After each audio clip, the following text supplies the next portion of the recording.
Periodista puro, yo creo que en medios de comunicación, en Antena 3 de radio, cuando Antena 3 era una emisora importante de radio, quiero decir, aunque yo trabajaba en Alcalá de Henares, en la emisora de Alcalá de Henares a nivel local.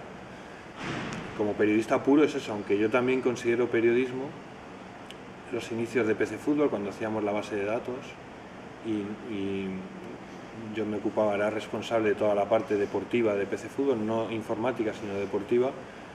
Yo eso también lo considero periodismo, pero el trabajo de la base de datos era un trabajo periodístico. A mí en su momento me parecía que era algo que no existía, porque además Internet no era lo que es ahora. Y yo creo que ese es el inicio, o sea, lo primero de todo. Estamos hablando del año 89, 90, por ahí. Ese es el inicio absoluto. Sí, la vocación me llega cuando comprendo que no voy a poder ser futbolista realmente. O sea, yo tengo muchos compañeros que son periodistas deportivos y que igual son historiadores frustrados o periodistas de otra disciplina frustrados. Yo lo que soy es futbolista frustrado. Yo quería ser futbolista, jugué toda mi vida de pequeño con auténtica pasión, pero un día comprendí que no iba a poder ser futbolista. Y yo creo que ese mismo día o al día siguiente decidí o ya tenía claro que quería ser periodista, no periodista deportivo, sino periodista futbolístico, porque yo no he hecho nada en mi vida con otros deportes, periodista futbolístico. Yo creo que mi pasión empieza por jugar al fútbol desde que tengo 6 años, por jugar. Y por todo lo que es fútbol y por ver partidos de fútbol desde que tengo 9 años, porque era el Mundial 78 de Argentina y no me dejaban ver los partidos. No me dejaban, todavía no sé muy bien por qué, pero mi padre no me dejaba ver los partidos. Entonces, yo creo, no solo los del Mundial, a partir de ahí no me dejaban ver el fútbol. Entonces, yo creo que eso contribuyó de alguna manera a obsesionarme un poco, ¿no? Yo tenía tantas ganas de ver fútbol en la televisión y, por supuesto, de jugarlo lo jugaba todos los días de mi vida, sin descanso y sin excepciones. De lunes a domingo, todos los días jugaba hasta que se iba la luz. Todo, desde que salía del cole hasta que se hacía de noche. Si era más en junio, pues hasta las 10 de la noche, y si era en enero, hasta las 6. Pero, y de verlo yo creo que nace en el año 78, en el Mundial de Argentina, que pude ver poquito, la verdad. De Inglaterra me trajeron juegos de fútbol, los primeros manager que se hicieron. Y bueno, yo terminaba de jugar al fútbol cuando se hacía de noche y me metía en mi casa y me ponía a jugar a eso hasta que no podía más y caía rendido. Es decir, era un auténtico loco y me gustaba tanto jugar a los managers que no tenían ni siquiera un simulador, o sea, no se podía ni siquiera jugar, solo tomar decisiones y luego no veía siquiera los partidos. Bueno, me obsesioné tanto que luego mis hermanos crearon, más o menos en esa época, la empresa Dynamic, y entonces yo anduve detrás de mis hermanos como un loco intentando convencerles de que hicieran algo así, porque si a la gente le iba a producir el mismo efecto que a mí, pues la gente se iba a volver loca. Y así fue. Hicimos el primer PC Fútbol y la gente tuvo la misma pasión que tuve yo con los primeros simuladores, que eran básicos pero que eran absolutamente adictivos. Y me lo imaginaba, sinceramente, no porque fuera un visionario, sino porque yo mismo había experimentado de tal manera la adicción, la pasión por un videojuego, por sentirte manager de un club, por hacer fichajes, por todo eso, era tan adictivo que estaba totalmente convencido de que eso iba a ser un gran éxito. Les convencí porque estaba totalmente seguro de que eso era algo brutal, algo muy fuerte, y efectivamente lo fue. A mí no me sorprendió, sinceramente, me encantó, pero no me sorprendió. Para mí el favorito es el que hice sobre Leo Messi. El que hice sobre Leo Messi porque, primero por un poco de ego, ¿no? Evidentemente Leo Messi se sabía que iba a ser un gran jugador, pero yo tenía el convencimiento absoluto de que iba a ser Balón de Oro, o sea, de que iba a marcar una época. Y siempre he admirado a Leo Messi desde que le veía jugar cuando nadie le conocía en España. Yo mostré imágenes de Messi en un programa que se llamaba Contrarreloj con Juan Carlos Nieto, cuando nadie en absoluto conocía a Messi, porque el Inter, yo me enteré de que el Inter a través de un periodista argentino que es mi amigo, me contó que el Inter se lo quería llevar. Eso era una noticia que contamos y entonces recuerdo que era tan desconocido que tuve que decir, la noticia es esta, el Inter se quiere llevar a Messi.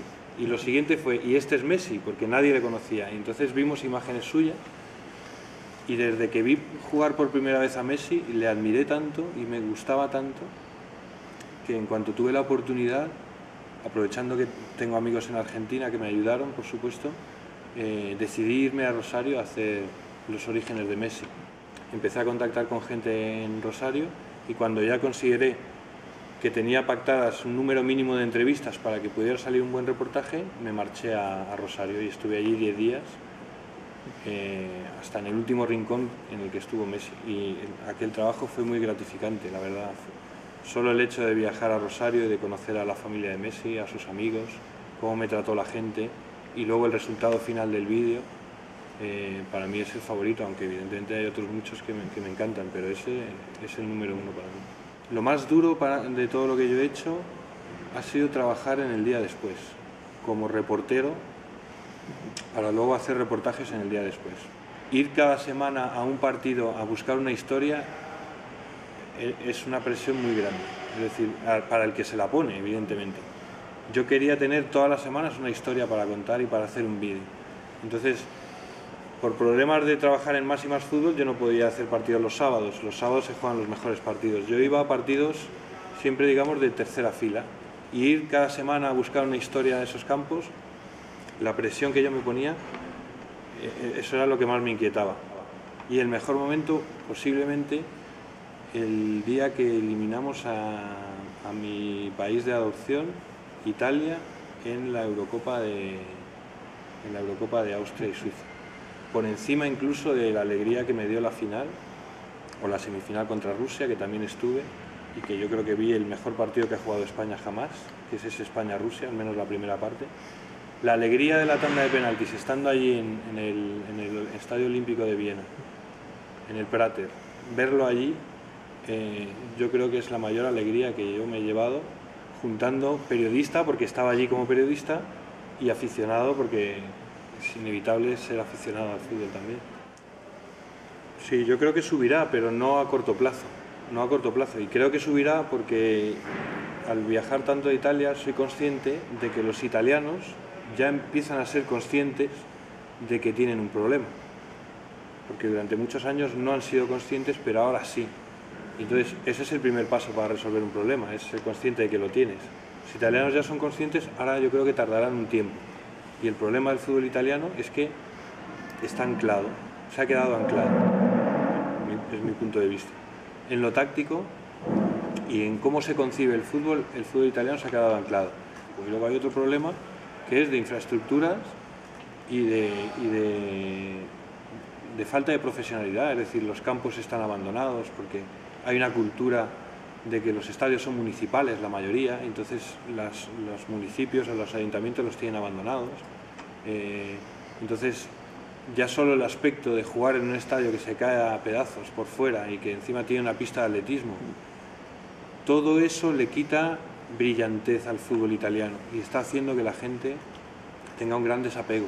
Si sumamos que se han quedado atrasados en cuanto a ritmo, en cuanto a físico, en cuanto a táctica, y que todo lo que rodea el fútbol no se cuida, el envoltorio, los estadios están medio vacíos porque sigue habiendo ultras, el peso de los ultras en Italia es descomunal.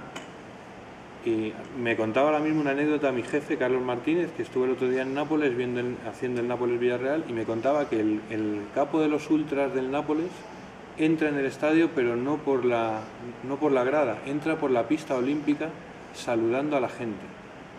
Entonces, eso, hace poco estuvieron Totti, De Rossi y Bruno Conti en el funeral de uno de los jefes de los ultras de la Roma. Estos dos ejemplos te dejan claro que los ultras en Italia tienen un poder descomunal. Y eso es otra ancla terrible para el fútbol italiano, porque muchas familias no se atreven a ir a los estadios. Le veo muy pocas opciones, la verdad. Y por lo mismo, es decir, llega un equipo ucraniano, es un fútbol que ha crecido mucho, que se está tomando las cosas en serio, que se trabaja con otra idea de fútbol, con idea de ser protagonista sobre el campo, con idea de tengo buenos jugadores y voy a atacar. y llega a Roma y le da un baño a un equipo miedoso, con muchos jugadores cuyo mejor momento pasó hace años, le dan un baño. Entonces yo ahora mismo considero que la Roma, por poner un ejemplo, tiene muy pocas posibilidades, porque en el fútbol ser absolutista a mí me ha enseñado que es un error. La Roma tiene muy pocas posibilidades porque futbolísticamente es un equipo muy pobre y tiene que remontar un resultado adverso encajado en casa. El Milan tiene más posibilidades, porque aun siendo un equipo tácticamente para mí muy frágil, muy flojo, tiene un nivel de jugadores que te deciden partidos. Yo al Milan le veo opciones, aunque creo que no es favorito ahora mismo. A la Roma le veo muy pocas opciones porque futbolísticamente es un equipo pobrísimo. Eso es más complicado, porque el Nápoles jugar fuera de casa no le disgusta. El Nápoles es un equipo que por definición le gusta jugar en velocidad, le gusta no llevar la iniciativa. Jugar fuera de casa no le incomoda especialmente, tiene jugadores de mucha experiencia.